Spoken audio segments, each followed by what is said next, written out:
What's up, guys? So as we all know, all PCs need a CPU cooler. There's always been two major ways to cool a CPU, air or liquid.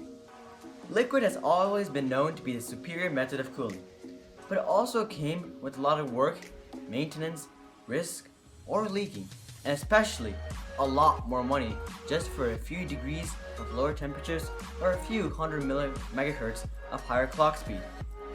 Corsair and many other companies have been trying to give the consumers a mid-range option that wasn't as expensive as a full liquid loop but offered similar cooling potential.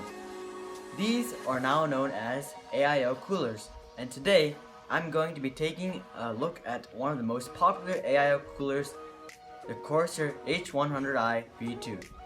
So let's take a look at the features that it offers, what overclocking headroom it provides, and see if it's actually worth it. First of all, the Corsair H100i V2 is a 240mm liquid cooler which comes with two 120mm static pressure fans. The tubes are covered in nice sleeving. You only need one fan header in order to use this cooler because the cooler has a splitter built in which powers two fans.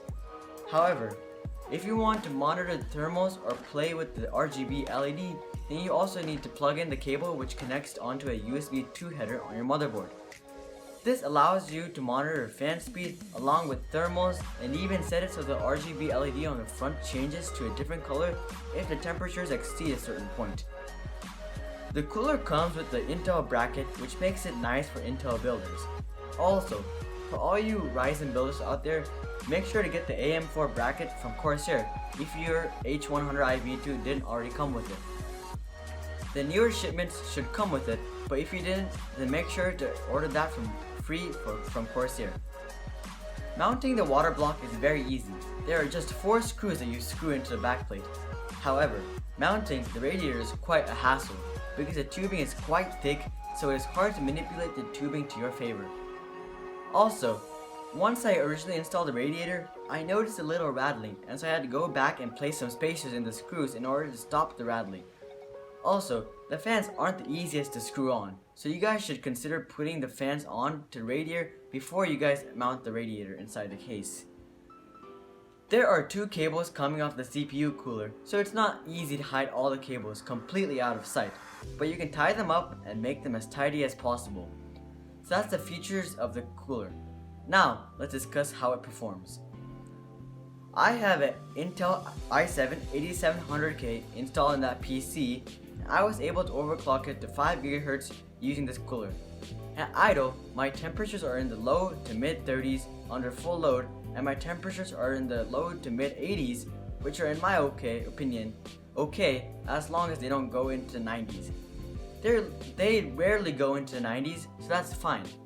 As for sound, the pump doesn't make any noticeable sound, and the only sound being produced is the sound from the fans. I have 8 fans inside my case and it's still quite quiet. I think the sound being produced from this AIO is quite minimal. Overall, performance from this cooler is absolutely stunning, and it does justify its price point of $110. As a result, the cooler definitely delivers at its asking price because it has a strong performance, nice sleeving, good quality materials, and even has some clever utilization of RGB. This cooler is actually a lot cheaper than other liquid coolers that are made by big companies like NZXT's X52 Kraken, which cost $150. But the real question isn't if the cooler's price is justified.